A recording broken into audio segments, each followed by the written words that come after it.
2 months later, I got my editorial assistantship job because of lots of fun things that were happening at the press at the time.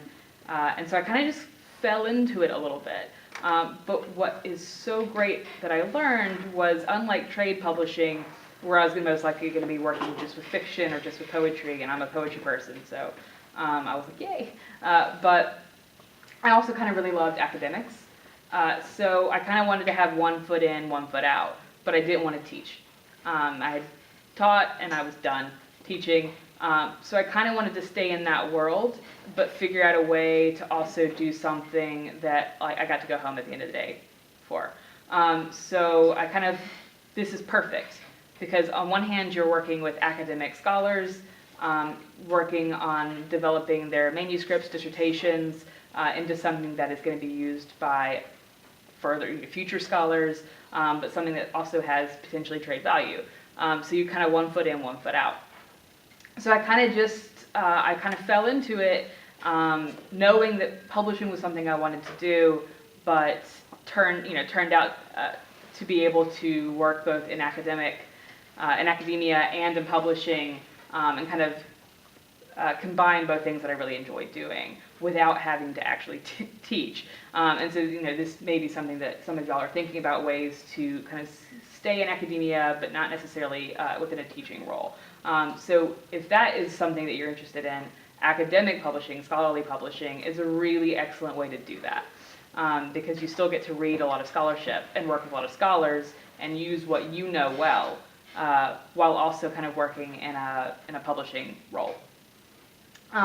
So kind of what I do, to give you a better idea of how I've kind of turned that into a job, is I work with a lot of writers, young writers, and established scholars on developing things from ideas, dissertations, manuscripts they just happen to have fully prepared, all the way through to the stage where we send it to our project editors to copy edit.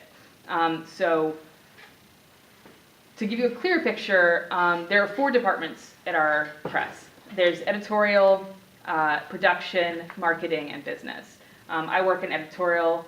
I work in what we call acquisitions editorial. So editorial is kind of split into 2. Acquisitions editorial and manuscript editorial. And acquisitions editorial, that's what you traditionally think of publishing as. I'm going to acquire a manuscript, and I'm going to talk to a writer, and I'm going to talk to readers.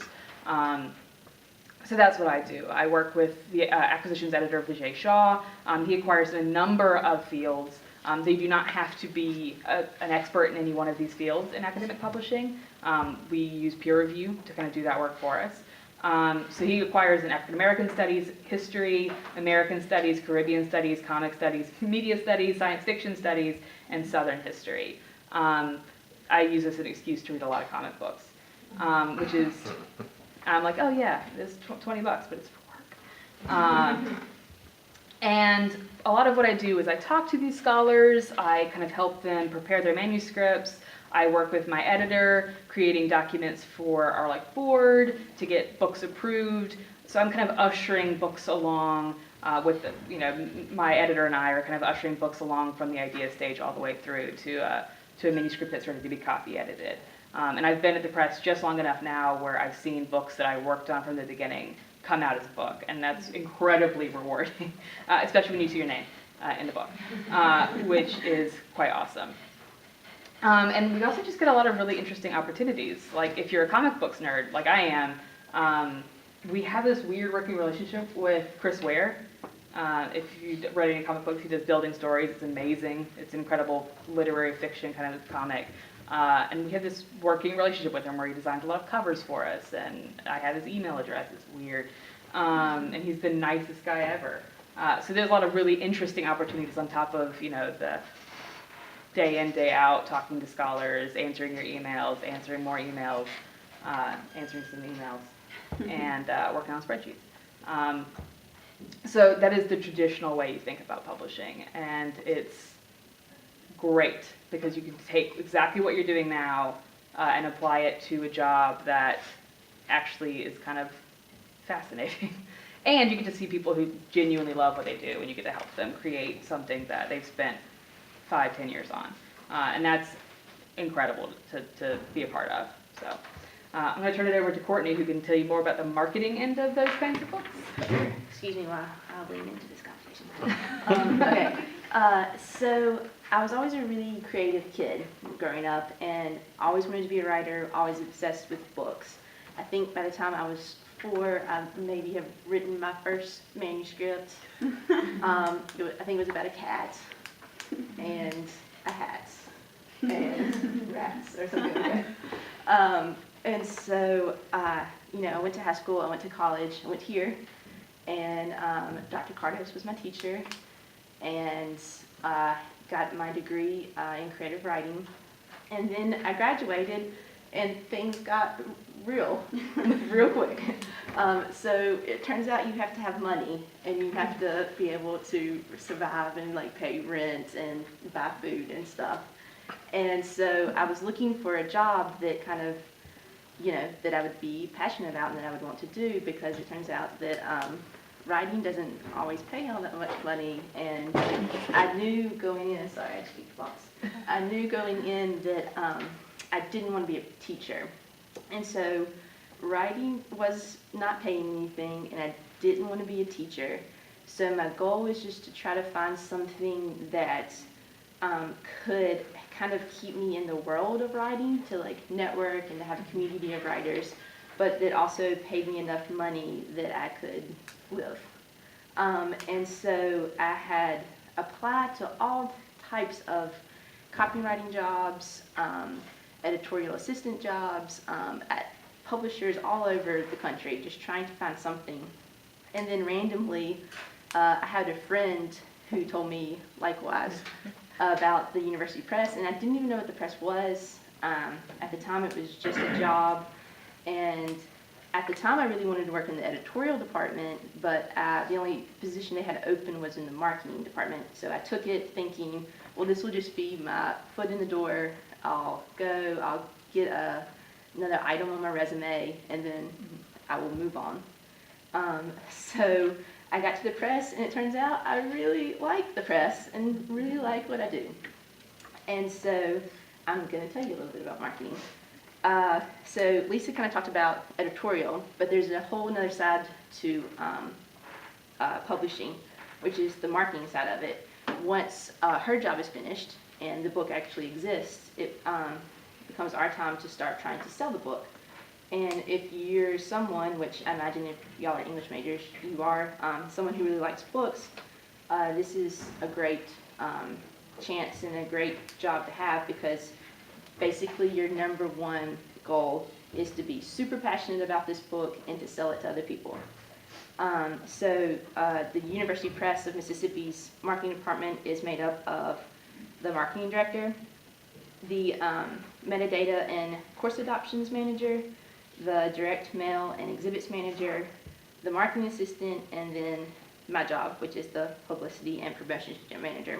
And kind of the stuff that I do every day is sometimes crazy. Like the people who we talk to and the kind of stuff I do is, I just never dreamed that this was even an option after college. So I send review copies out, I schedule interviews, I kind of plan and go to events, I make appointments to pitch books to people. I have to do a lot of research to like keep up with trends and what publications and what journalists are writing about what types of books, and trying to fit our list into the right place. We submit, we nominate a lot of our books for awards, and so that's part of my job, is to, you know, find because if a book wins an award, that's a really great selling point.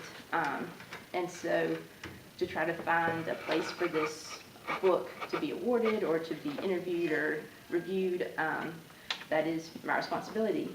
And one of the things that's really cool about this talk in particular is May of 2010, I was right here. Like, I was y'all, I was graduating. And in May of 2017, this May, I'm going to go to New York, and I'm going to pitch to places like the New York Review of the Book, Publishers Weekly, Film Comment, Library Journal, and that's just like a really Yeah. cool thing that I went from literally where you guys are sitting to like, I am going to be in New York pitching books next month. So it's an option. Email us if you're interested. I would love to answer any of your questions. And I'm going to turn it over to Emily now. Okay. So I'm Emily, and like Steve said, I graduated from Belmont University, which is in Nashville, Tennessee. I started out as a history major at Belmont, but quickly switched from that after I realized my favorite way to learn about the world was through reading and through literature. So I majored in English and justice, faith, and culture, which is just a fancy made-up name for a social entrepreneurship degree. So learning a lot about community development and using classes like my history classes to have a view of the world that focuses on those three things: justice, faith, and culture. So when I graduated, I knew that I was really passionate about reading and passionate about learning and passionate about community. And so the natural intersection at the time of those two things seemed like becoming a teacher, urban education, okay, learning and community, those intersect. So I taught 8th grade U.S. history, youth and history classes for a while in Nashville, and then I got married and moved to Jackson. And so I took that as an opportunity, that move, to consider what are some ways that I could still be involved in education and these ideals that I'm passionate about, but maybe something behind the scenes, not in the classroom, on the foregrounds. And so I was an intern at the press like Lisa, and used that as an opportunity to see what that might look like, and I fell in love with it. It's a great, for me, publishing and scholarly publishing especially is a way to continue that passion that I have for education through scholarship and telling the important stories of Mississippi, and then of our list. African American studies is kind of the main thread of all of our lists. And so getting to tell those stories that haven't always been told, especially in academia, I get to be a part of that and to make that happen. And so it's a really good fit for me and for my passions and interests. At the press, I'm the assistant to the director, so my job is kind of a combination of Lisa's editorial assistant job and some like business and administrative responsibilities. So I work with authors like Lisa does from that beginning idea or dissertation stage through the end when we have this finished manuscript. I also, with Courtney, I'm on the social media committee at the press, and then I do a lot of things like event planning, some fundraising and grant writing, some budget forecasting we just finished, which was a challenge for me, but it was fun. And I'm in charge of our interns. So I'm going to tell you about our internships. We have 2 internships available in editorial, fall, spring, and summer semesters. The first internship is the McMurtray Publishing Internship, and that is a paid internship. The McMurtray Publishing Intern, we ask and hope and expect that they can work 40 hours a week. We know that that's not always realistic for student schedules, but probably between 20 and 40 hours is something that we're looking for. The McMurtray intern does a lot of things that Lisa and I would do. So if you're not here as the intern, then I'm doing it.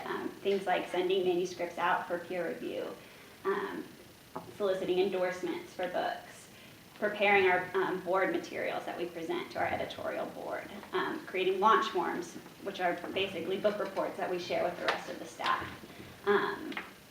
Other things like rejection letters, interest letters, conference scheduling, all things that have to happen on a daily basis. The grit work of publishing that Lisa and I do, the McMurtray intern helps out.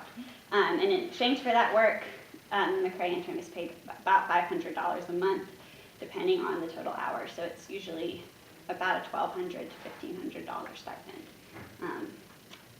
And then we also have the editorial internship.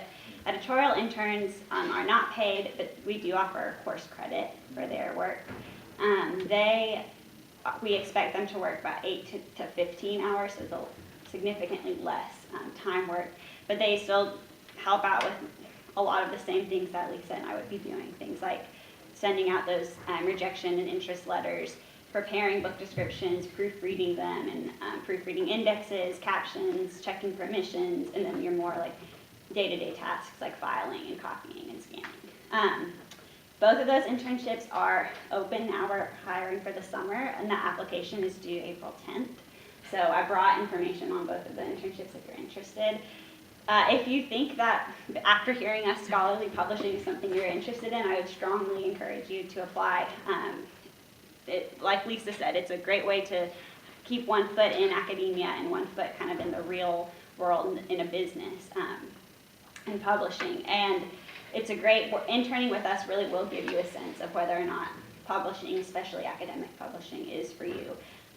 And even if you intern with us and you realize, no, academic publishing is not for me, the skills that you'll gain, the skills that you can put on your resume, things like communicating with authors, organizing spreadsheets, proofreading, all of those things can transfer to other jobs, so it won't be time wasted or time lost. And so with that, hope that you'll apply.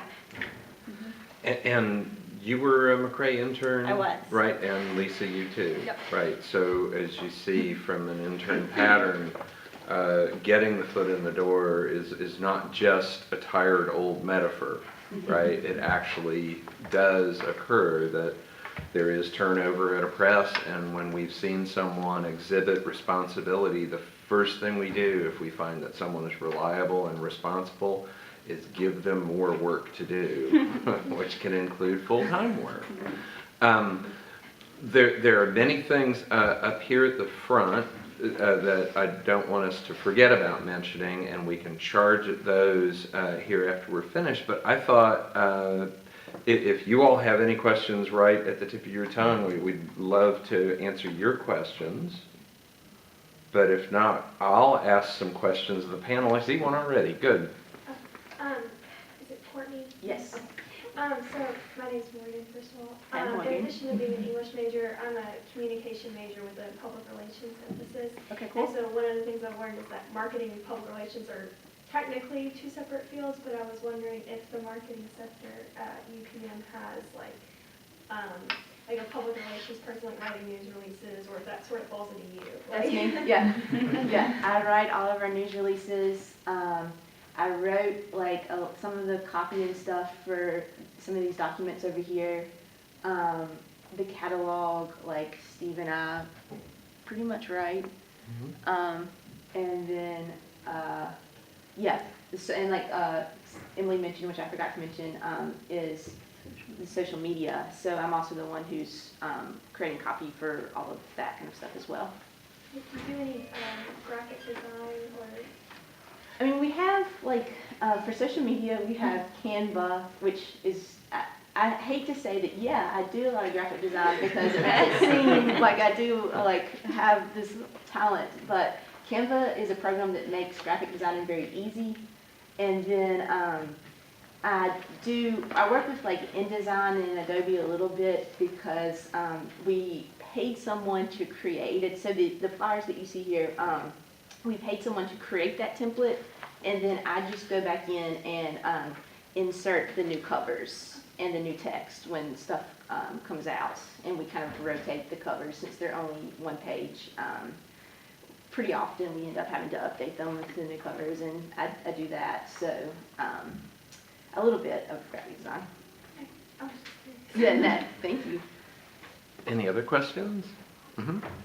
This is kind of just a general question, I guess, for all three of you. But I'm Emily. I'm a senior. I'm graduating in May, and so we're kind of, to like the make it or break it point. But I decided that I was trying to look for a job, basically what all of y'all are describing. Like when I was in elementary school, it's like I want to write books. I'm going to do books. That's it. Like don't want to be a teacher. And so I'm kind of holding off grad school for now, just because I want to see if I can get my foot in the door. What were y'all's experiences? Like, did y'all all go to grad school? Did you think that grad school helped you, like, develop your career and what you're doing now? I will say that I did go to grad school. I have an MA. I will say, though, that I am one of the only people at the press who has a master's degree. Funny enough, very early in my career, maybe in my only second year here, we had an intern who, for whatever reason, needed someone with a master's degree to sign off on their paperwork, and we literally were going from like office to office, like, do you have a master's degree? And then they got to me, like a brand new employee, and like, well, I have an MA in English, like, so, yeah, but I will say though, my favorite years of college were my grad school years. And as a writer, I feel like that's where I learned the most and got the most writing experience. And so I feel like it just kind of depends on, I mean, you just got to do you. Like, what do you feel like, you know? And I don't know if Lisa has a different experience. No, that's pretty much mine. I went straight through my master's and then my MFA. And my MFA was 3 years. I do not recommend that. It was exhausting because you like taking a break is a good idea. I will say that. I think you get a little bit of like you recharge yourself almost. But I know a lot of people did the same thing that I did. So I was kind of burned out by the end of it. But I kind of agree with Courtney in that grad school was the best experience that I had. Like, I don't know, I grew more as a writer than anything else, and definitely as a scholar. I was just introduced to more stuff. So I always loved grad school, but I will say, yeah, a lot of people at the press don't have masters and manage just fine. But also it's a good, taking a break. You can think about it that way too. That we've had a number of people who've been employed for a year or two to get kind of that experience, and then gone on to a master's program, which makes you a better a better graduate student. So you can think of it that way as well, where like on one hand you can kind of go ahead and go straight through, but if you want a break, you can always go back. Especially since most grad programs have older students.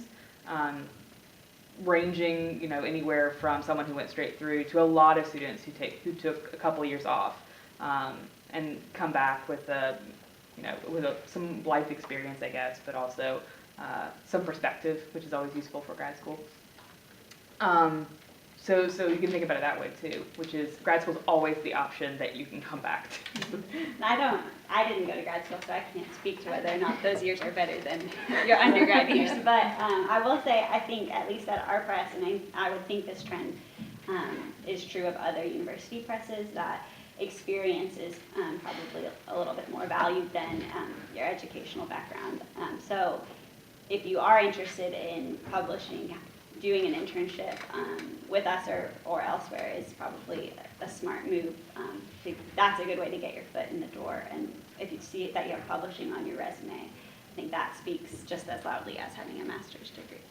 And another thing I find, not only at our press, but also other university presses across the country, is that you can, from our press, take master's classes. For example, our publicist, who's now director of marketing in Alabama, he finished his MBA at Ole Miss while he was with us, and there were weekend classes and other things that he arranged, but at a greatly reduced price, he was able to get the master's that he wanted while he was working with us. And something else to think about as all of you go on to graduate school, I thought about it only in kind of a vague way because my parents thought about it when I went to Arkansas, but if there is a publisher on the campus of the place that you go to graduate school, that is a huge advantage to you because you can just head right down the street and knock on the door and say, do you have internships? I promise you, if you show up and say, I'd like to intern and learn about this, they will throw real work at you. You won't be making coffee. You won't be, sweeping the steps or something like that. They're going to find what you can do and they're going to assign it to you. So think about that as you go into graduate school. Is there a university press attached to this place? Is it Cornell or wherever you're going? There are university presses all across the country. I think really only one state, I think South Dakota or North Dakota, one of the two Dakotas does not have a university press. Otherwise, almost all the other states have sometimes multiple university presses. So it's worth looking at. It's a very good question. Other questions? Hi, I'm Michaela, and I'm a graduate student.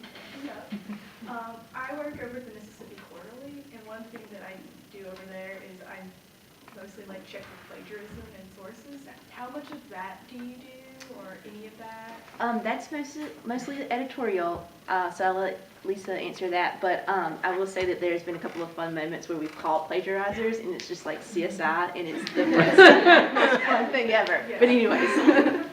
None. That's not true. Very little. Okay. We heavily rely on the peer review process. So what we do, I mean, none of the manuscripts, like reading through it and checking to see like sources and that kind of sense. Internal stuff, yeah, totally different. But in terms of the like, how much do we check a book? Our editors will read through it, but also we send out to multiple established scholars, and we heavily rely on their commentary, their feedback, not only for the author or the editors of a book to make revisions, but to check for things like that. That is part of, I think Mississippi Quarterly probably does some degree of that as well, where you have some kind of peer review process. I'm not 100% sure about that. But we have stuff that's like coming from edited collections that was previously published in places like the Mississippi Quarterly. So that's it's kind of double tiered often, where sometimes it's like revised dissertations or stuff like that. So they've been through kind of one round of scholarly checking, and then we put them through another round or another 2 rounds, another 3 rounds, depending on how many times we want to go back to reviewers. Which is why it's nice to say, and that was my kind of glib way of saying, you don't have to be an expert in the fields in which you acquire. And often editors will change what fields they acquire in, depending on what the press needs at any given time. So recently, the editor I worked for just got the history list, which actually I think he knows more about than a lot of other stuff. I think he did history in school, but it could have been anything, right? So you're not required necessarily to have the knowledge to go through and check for these things.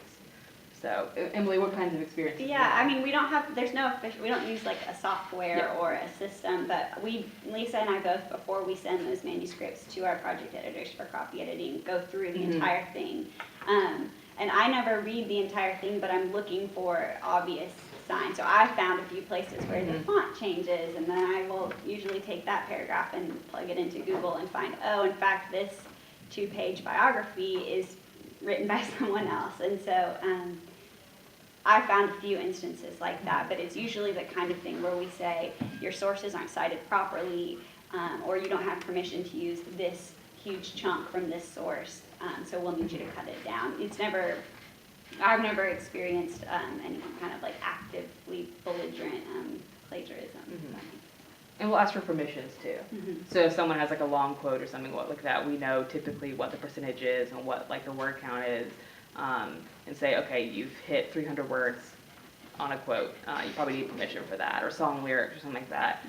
We were constantly checking for permissions for those, following up with places that they've got interviews from and making sure they have permission for that. So that, yeah, that kind of, I guess I wasn't thinking about that as plagiarism necessarily, but yeah, it totally is. Yeah, it's a fine line. So it is, but yes, we're constantly checking behind the writers too. And we do sometimes find too that, you know, our authors will communicate with us if they've found that they've been plagiarized, and so there's activity that Emily would undergo or Lisa might undergo to get the contract and begin to talk to the offender out there who has done that. And then also there are those unfortunate times when someone will come to us and say, I really think something bad has happened here. May I point this out to you? There's a, thank goodness there's a collegiality about it. It's not as if we're Simon and Schuster or Knopf and we're talking about something that has a movie behind it or something. So we don't have people who are seeking money. Those who usually are in scholarly publishing, there's not a lot of money in that turnip. And so they're not money motivated, but they are scholarly motivated. They want that communication to be original communication. They want that thought to be original. Of course, that's what we want too. And so we do, we have in fact canceled books. We've destroyed books in the warehouse. We have changed whole relationships with an author because of what was discovered, because we can't have our imprint on something that is purloined. So, other questions? These are great. Hi, I'm Katie. I'm a junior. And this is like another general question just for any of you. Anywhere along the publication process, I was wondering about how close the working relationship with the actual authors is. So just like from beginning to end, how often and like how do you interact with them? Typically via email. It depends on the author. A few of our authors, I've worked with the film editor, so some of the film authors have agents. That's more rare than common. So usually, we email authors daily. So if they're local, if they're in Jackson, or if they're from Mississippi, they'll come in and we'll have meetings with authors fairly regularly. Go to events tonight when we get back, Courtney, and I think I'm going to an event, an author signing at Lemuria in Jackson. And the McMurtray intern, another plug for the internship, the McMurtray intern does some of that too. We get to a point, we work up to it, but then there's usually a point where I will let the McMurtray intern communicate directly with the authors themselves. So. Yeah, that's pretty accurate. We work very closely with them. And it depends, different editors also have different styles too, so some of them may want to work a little bit more closely with them. But you're also the one, at least as the editorial assistant, checking when you get their final manuscript, you go through the whole thing, and then you're like, here's all the things I need, here's all the questions that I have, and you're working very closely with them to kind of get it in that final shape that it needs. So yeah, I work with most of our authors that that my editor has acquired really closely, some to varying degrees, but phone calls, in-person visits, emails every single day. No, which is great because we have very good working relationships with our authors, and it's absolutely for the benefit of the book that we all work as kind of a team on each project. So it's not just the editorial assistants or the editors, but it's marketing, it's production, even talking about covers, and so we all talk to them, which is great. Yeah, like in the marketing, I didn't talk to them as much as an assistant just because at our press, the way the assistant is designed is they're straight up assistant helping each one of these managers in marketing. And so the manager is usually the person talking to the author. But now that I am the publicity manager, it's multiple times, sometimes multiple times a day.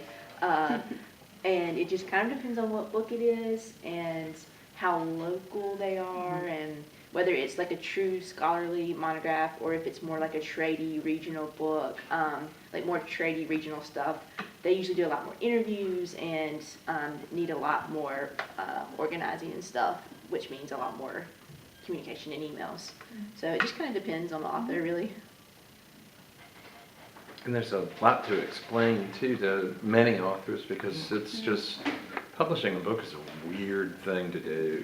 Not from our end. From our end, it looks like the normal thing you do every day. But to a brand new author, there's so many mysteries. How does that book get to Barnes & Noble? Why does my book go to Amazon? How does that work? What does it mean when it's temporarily out of stock? Oh my God, it's temporarily out of stock! So it's there's a lot of really rewarding communication that just kind of takes people off that ledge of being upset about their book disappearing or whatever. And sometimes they stop by and bring cookies. So That's true. Or Yeah. comparing days. yeah, That yeah. often happens. Some brands. So it's always good to keep authors our friends. Any other questions? Mm-hmm. So my name's Sean, and I have like one more semester left in grad school. Nice. So I'm a technical writer. Is there a place for a technical writer in the press? Or what could I gain from working at the press? Well, there's certainly many moments where we need someone to write things. I mean, between launch forums and Yes. and copy and all kinds of things like that. But we wouldn't have the kind of activities that, say, a technical writer at Tyson Foods would have, where you're writing the dialogues to the software, or technical writing, like I remember teaching at Arkansas. I think just discovering all the different communications that we've got up here, when you think about, okay, wait, every bit of that had to be written by somebody, that might be eye-opening to you. And, many people don't think about, they'll pick up a book, they'll buy a book, they've bought books for years and years, but they don't think about, well, wait, somebody wrote the copy that's under this guy's picture. Wait, somebody wrote the flap on this woman's wonderful book. Who wrote this? So there's a lot to it. And now that we're about to open the whole world to a press-wide database, there may be moments where we need some technical writing to manage our own understanding of this whiz-bang software that we've purchased. So I may be making some assumptions about technical writing, but that's what I remember from it. I feel like it's probably that kind of thing where, is there going to be ever a job of technical writer at the press? No one's going to have that description. Yeah. But like as I said earlier with like the graphic design, a lot of times presses are very small staffed, and they have needs. And if you're the kind of person who has the skill that they need, you can like carve out your own position basically in your own place at a press. So I mean, do we need a technical writer? No, you wouldn't think so, but maybe you could find a place somewhere that like Steve said, like we're about to do Biblio, and this huge new thing, and with ebooks and all of that kind of stuff, maybe you could find a home somewhere. Well, and all of these materials are promotional materials. There's a lot that goes on, especially within editorial internally, like the board docket, which I'm going to write all day tomorrow. We're taking 12 books, my editor and I, to the board. Each of those 12 books needs a description, and who writes that description? That's me. And so that's something I'll be working on, and if you were the intern, I would hand that right over to you and focus on something else. Okay, any other questions? I'm a sophomore, so I'm just kind of starting the internship searching process. Could you tell me more about the application and actually getting it? Sure. The application to apply, you send me your resume and cover letter. I'm looking mostly just for experience. You don't have to have publishing experience. Looking just kind of for your interests. And can you follow the instructions? Do you get our name right in your application? We're not the University of Mississippi Press or the University Press of Mississippi, things like that. After the first round of looking at applications, we send out invitations for interviews. The interview, think of your resume when you send it as a list of talking points for your interview, because that's what I'm going to have in front of me, and I'm going to be tell me about this thing that you did last summer, or whatever it says. And so we interview, and then we offer the position to a candidate, and then you start. When can you start, and how long can you stay? And so, this round, the application is due the 10th of April, which is a Monday. So, we hope to send out invitations for interviews for that next week, and then probably first week of May, know who we're hiring, know when they're starting, all of that. Does that answer your question? Is there more that you want to know? That's good. Solid. And one thing that we haven't talked about is that there are often also part-time opportunities at University Press of Mississippi. Very often in marketing we have 2 marketing aides that work part-time, and while that may not be the greatest thing for you, or it might not work if you are in Jackson for a time, or if you're there for the summer, that's 16 to 19 hours a week, and you will be doing lots of the things in marketing that any of us managers do as well. You'll be making sure that a lot of great stuff happens. So it's not an internship, you don't get credit for it, but you do get that line on your resume that says you work part-time as a marketing aide at University Press in Mississippi. And you get a little bit of cash. Yeah. Okay, other questions? Gosh, this has been so great. We were to be here for an hour, so why don't we, unless there's any other questions? Okay, let's go ahead and grab the material here up front, and please feel free to ask our publishers all kinds of questions face-to-face that you may not have wanted to ask out loud. But thank you so much for coming. Wow.